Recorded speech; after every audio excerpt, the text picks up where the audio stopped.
चक्रधारी classes के नए video में फिर से आप सभी का स्वागत है।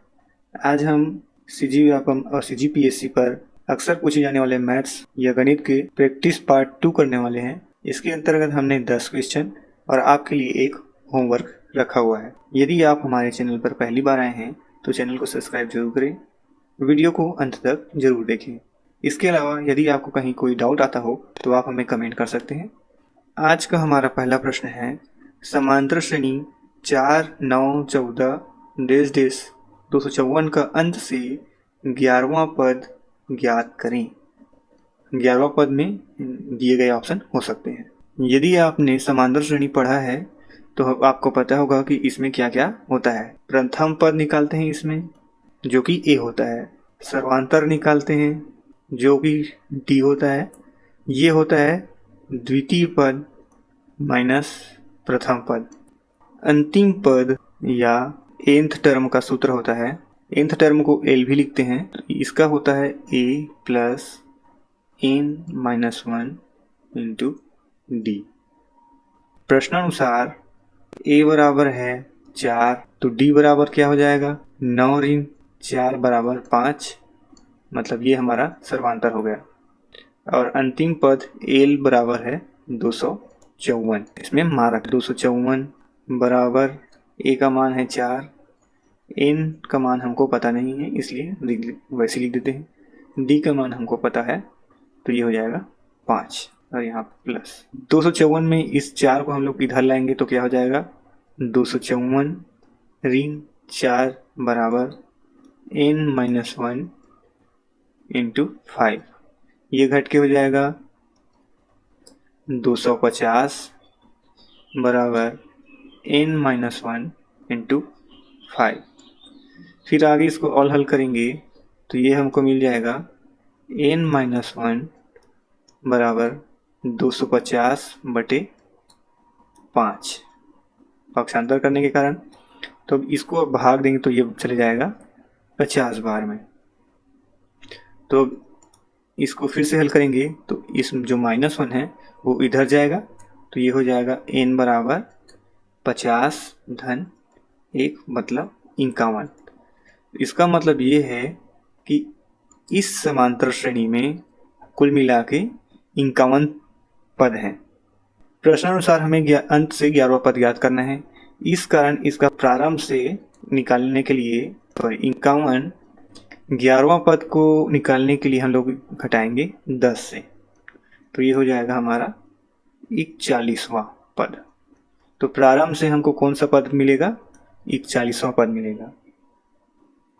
और 41वां पद का मान निकाल क्या हो जाएगा a plus 41 minus 1 into D.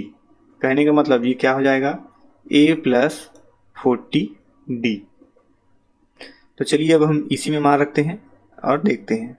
तो 41वां पद क्या हो जाएगा, a का मान हो गया हमारा 4 प्लस 40 और d का मान है 5। तो 4 धन 40 का 5 से गुना करेंगे तो ये हो जाएगा 200। 200 का धन 4 करेंगे तो ये हो जाएगा 204। तो ये हमारा आ गया 204 जो कि ऑप्शन नंबर डी में है। तो अंत से 11वां पद हो जाएगा 204, यही हमारा आंसर होगा। अगला सवाल है, एक लड़की तथा एक लड़की की वर्तमान आयु का अनुपात क्रमशः 5:4 है। 4 वर्ष पूर्व लड़के की आयु 24 वर्ष थी, तो 5 वर्ष बाद लड़के की आयु कितनी होगी। ऑप्शन दिए हुए हैं, इसके सहायता से हमको चेक करना है कि आंसर कौन सा सही है। प्रश्न के अनुसार वर्तमान आयु हमको ज्ञात है, इस कारण से मान लेते हैं कि लड़की की वर्तमान आयु 5p, लड़की की वर्तमान आयु हो जाएगी 5p और लड़के की वर्तमान आयु हो जाएगी 4p। अब आगे बढ़ते हैं। प्रश्न अनुसार 4 वर्ष पूर्व लड़के की आयु 24 वर्ष थी, तो लड़के की आयु 24 वर्ष थी तो 4p माइनस 4 बराबर 24। ये प्रश्न के अनुसार दिया हुआ है, इसलिए क्या हो जाएगा, इसको जब पक्षांतर करेंगे तो 4p बराबर 24 धन 4 मतलब 28 हो जाएगा। तो 4p बराबर 28, तो ये हो जाएगा p बराबर 28/4, मतलब p का मान हमको मिला 7। तो लड़की की क्या आयु हो जाएगी? 5 × 7, मतलब ये उसकी वर्तमान आयु है। तो 5 × 7 बराबर हो जाएगा 35 वर्ष लड़की की।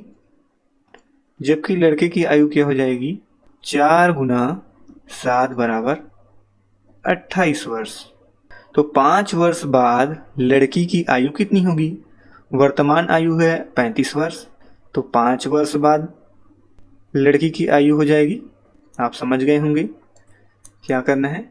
35 में 5 जोड़ देंगे तो हमको क्या मिलेगा? 40 वर्ष। और यही हमारा आंसर है, जो कि कौन से ऑप्शन में? ऑप्शन सी में है। इस तरीका से आपको सॉल्व करना है। अगला सवाल देखते हैं। यदि किसी वृत्त की त्रिज्या को 10% की वृद्धि कर दी जाती है तो उसके क्षेत्रफल में कितने प्रतिशत की वृद्धि हो जाएगी? इसको सॉल्व करने के लिए हम लोग मान लेते हैं त्रिज्या प्रारंभ में क्या है? 10 है, और वृद्धि के पश्चात कितना हो जाएगा? 11 होगा। 11 कैसे होगा? क्योंकि इसमें 10% की वृद्धि हुई है। 10 का 10% निकालने के लिए 10 × 10/100, तो ये चले जाएगा पूरे पूरे एक बार में। सिर्फ एक की वृद्धि होगी, तो इसलिए 10 धन 1 बराबर 11। या फिर आप दूसरे तरीके से इसको भी हल कर सकते हैं। 10% की वृद्धि करनी है तो पहले वह कितना परसेंट था? 100% था। तो अब कर लेते हैं इसको, 10% की वृद्धि के कारण कितना हो जाएगा? 110%। तो प्रारंभ में इसकी जो त्रिज्या है 10, वृद्धि के बाद 110% हो जाएगा, और नीचे में 100। तो ये 0 और ये 0, ये 0 और ये 0 कट गया, तो कितना बचा? 11। दोनों मेथड से वही मिलेगा। तो प्रारंभ में त्रिज्या है 10 और वृद्धि के बाद त्रिज्या है 11। तो हमें वृत्त का जो क्षेत्रफल होता है, वृत्त का क्षेत्रफल क्या होता है? πr²। ठीक है, तो यहाँ लिखते हैं पाई r का मान है 10 का वर्ग, और यहाँ हो जाएगा पाई 11 का वर्ग। तो पाई दोनों में है इसलिए दोनों तरफ से कट गया। 10 का वर्ग हो जाएगा 100, और 11 का वर्ग हो जाएगा 121। देखिए ये प्रारंभ में है और ये वृद्धि के बाद है, तो इन दोनों में कितने प्रतिशत की वृद्धि होगी? तो इसको जानने के लिए वृद्धि वाले में प्रारंभ को घटाते हैं। तो इसलिए वृद्धि निकालने के लिए 121 ऋण 100 बराबर क्या हो जाएगा? 21 मिलेगा। तो यही हमारा परसेंटेज होगा 21%, जो कि ऑप्शन बी में है। एक मेथड ये हो गया। दूसरा मेथड आप देखते हैं, अगर आपको याद होगा, जो सबसे आसान है। सिर्फ 2 मानों में वृद्धि के लिए आपको निकालनी हो तो आप ये मेथड यूज कर सकते हैं। a + b + a × b/100, इस तरीके से भी आप निकाल सकते हैं। देखिए इसमें निकालने के लिए आपको क्या करना पड़ता?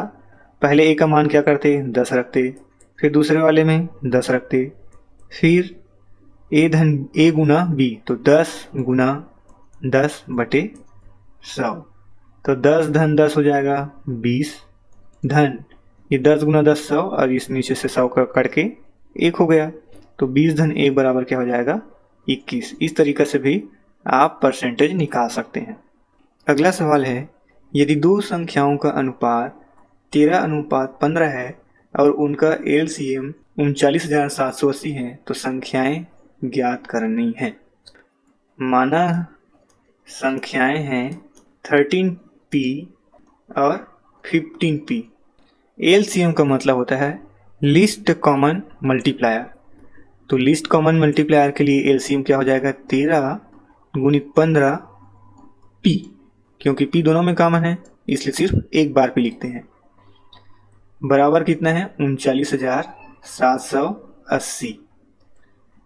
तो इसको अलग अलग काट लेते हैं, पहले 15 से घटा लेते हैं। 15 दूनी 30, बच गया 9, ये हो जाएगा 97, 15 छः का 90, बच गया 7, और ये हो जाएगा, फिर 8 लाएंगे तो 78 हो जाएगा। तो 15 पंचे 75, बच गया 3, 3 के बाद लाया 0, तो 0 मतलब 15 दूनी 30, 15 से कटाने पर हमको मिला 2652। फिर ये हो जाएगा 13p।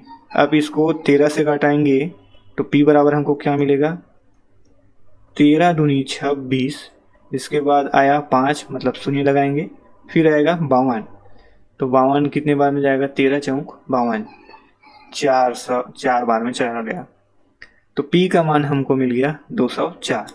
संख्याएं होंगी 13 गुना 204, इसको सॉल्व कर लेते हैं, 13 चौक 52 और 13 दूनी 26। एक संख्या हो जाएगी 15 गुणित 204, इसका मान क्या मिलेगा, 15 चौक 60 और 15 दूनी 30। ये संख्याएं हमको मिलेगी। तो देखिए ये ऑप्शन में, किस ऑप्शन में ये दोनों हैं, 26 52 और 30 60, ये ऑप्शन बी में है।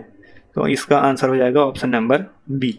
अगला सवाल, 4800 के 40% के 25% का मान क्या होगा। ये सबसे सरल सवाल है, इसको आप आसानी से हल कर सकते हैं।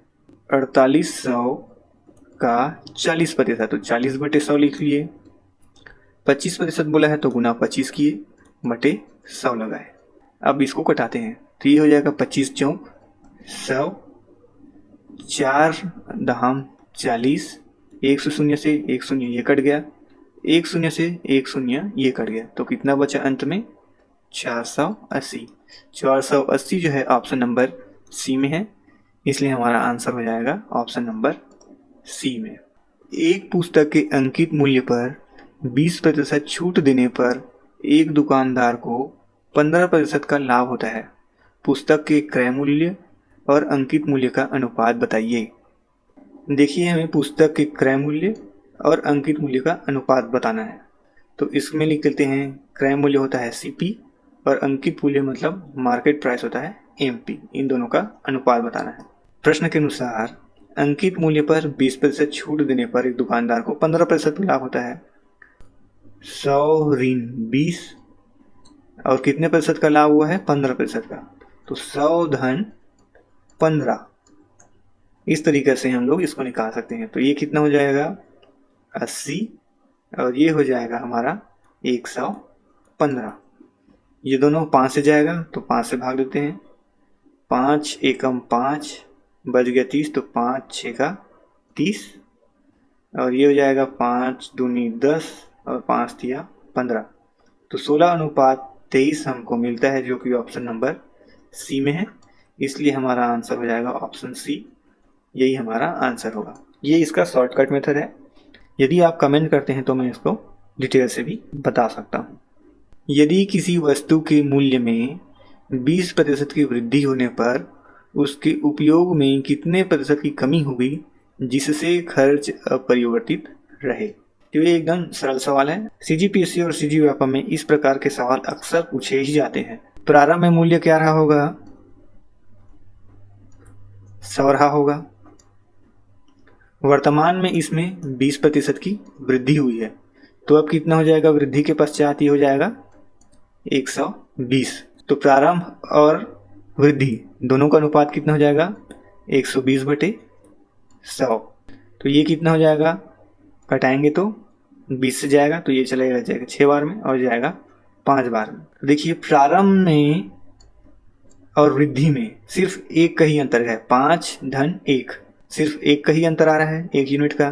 खर्च में कमी करनी है, तो 1 जो है हमारी वृद्धि है और खर्च में जो कमी करनी है वो 6 है, और कुल मिला के जो हमारे मूल खर्च में कमी करनी है वो कितनी है, 100 रुपया। तो 1/6 करेंगे तो वही मिलेगा 100/6, तो इसका मान हो जाएगा 16.2/3%, जो कि ऑप्शन नंबर ए में है, तो यही हमारा आंसर होगा। किसी परीक्षा में ए तथा बी क्रमशः अधिकतम अंकों का 60% तथा 30% अंक प्राप्त करते हैं। इनके प्राप्त अंकों का योग 783 है, तो परीक्षा में पूर्णांक कितने हैं, ये हमको बतानी है। मान लेते हैं कि हमारा अधिकतम अंक क्या है, 100 है। ए जो है 60% प्राप्त किया, 60% मतलब 60/100, इसको पी भी लिख लेते हैं सम में। प्लस बी जो है 30% प्राप्त करता है, तो 30% हो जाएगा 30/100 पी। इन दोनों का योग कितना है, 783 है। प्रश्न के अकॉर्डिंग लिख दिए। तो देखिए दोनों का हर एक समान है तो जुड़ जाएगा, 100 इधर 90, शून्य और शून्य कट गया, तो इधर क्या बच गया, 9p बराबर 783 गुना 10, तो ये हो जाएगा हमारा 7830। तो p बराबर क्या हो जाएगा, 7830/9। भाग देख के देखते हैं, 870 आ रहा है, जो कि ऑप्शन नंबर किस में है, ऑप्शन सी में है। यही हमारा आंसर हो जाएगा। इस तरीके से सवाल को हल कर सकते हैं। नेक्स्ट क्वेश्चन देखते हैं। किसी संख्या को 114 से भाग देने पर 21 शेष बचते हैं, तो उसी संख्या को 19 से भाग देने पर क्या बचेगा। ये बहुत ही इजी क्वेश्चन और व्यापम में इस टाइप के क्वेश्चन पूछे जा चुके हैं। इसको हल करने के लिए आप सीधा सीधा भाग दे सकते हैं 21/19। तो 19 तो पूरा पूरा जाएगा, मतलब एक बार में जाने के बाद कितना शेष बचता है, 2। 19 धन 2, तो 2 हमारा शेषफल बचेगा। ये शेषफल प्रमेय के से आप बना सकते हैं।